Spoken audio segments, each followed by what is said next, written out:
আজকে বাসায় অনেক কাজ, যার কারণে আজকে সকালে সকালে রান্নাটা সেরে নিব।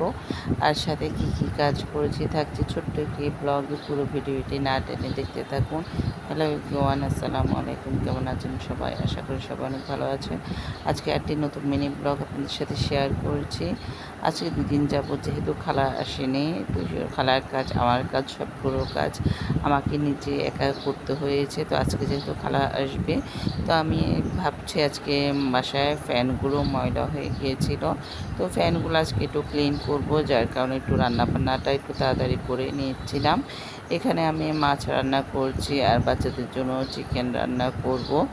আর ভেবেছিলাম আলু দিব, তারপর আবার ডিসিশন চেঞ্জ করে ফেললাম, আলু আর দিলাম না, বাঁধাকপি ভাজের মধ্যে আলু দিয়েছি। যাই হোক, এখানে অফ ক্যামেরা কিন্তু আমি মাছটা ভালো করে কষিয়ে নিয়েছি, মশলা যেটা সেটা ভালো করে কষিয়ে নিয়েছি।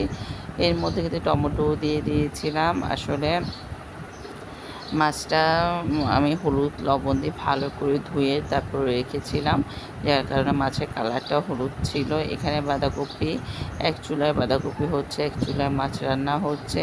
তো এই আমার মাছ রান্না হলো, এখানে আমি চিকেনটাও রান্না করে ফেলবো। চিকেনের মধ্যে আদা বাটা, রসুন বাটা, যা যা মশলা থাকে সবগুলো দিয়ে দিবে এক এক করে, পরিমাণ মতো লবণ দিয়ে তারপর মশলাটা ভালো করে কষে তারপর গরম পানি দিয়ে দিব। ভালো করে গরম পানি ভালো করে কষানোর পরে তারপর আমি ঝোলের জন্য পানি দিয়ে দিব। তো এখানে দেখতে পাচ্ছেন এক এক করে সবগুলো মশলা দিয়ে দিব। অফ ক্যামেরায় অনেকগুলো মশলা দিয়েছি, সেটা আর ভিডিও করা হয়নি। আসলে যদি ভিডিও করতে যাই ভিডিওটি অনেক লং হয়ে যাবে, সেজন্য আমি কিছুটা ক্লিপ আপনাদের সাথে শেয়ার করছি। রান্নাটা সবাই পারে, এক একজন রান্নার ধরন এক এক রকম। আমি যেভাবে রান্না করছি আরেকজন দেখা যায় আর একভাবে রান্না করে, তো এই সবসময় তো আর একরকম রান্না করা যায় না। এদিকে কথা বলতে বলতে আমার চিকেনটা কষানো শেষ, তারপর আমি ঝোলের জন্য পানি দিয়ে দিব।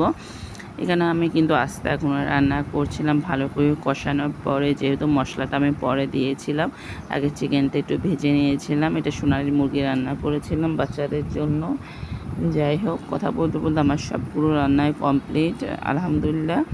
প্রত্যেকটা খাবার খুবই মজার ছিল। তো আজকের মতো এখানেই বিদায়। সবাই ভালো থাকবেন, সুস্থ থাকবেন, আমাদের জন্য দোয়া করবেন। আর আমার ভিডিও যদি ভালো লেগে থাকে অবশ্যই বেশি বেশি করে শেয়ার করতে ভুলবেন না। আর আজকে শেষ করছি মিষ্টি আলু দিয়ে। সবাই ভালো থাকবেন। আসসালামু আলাইকুম।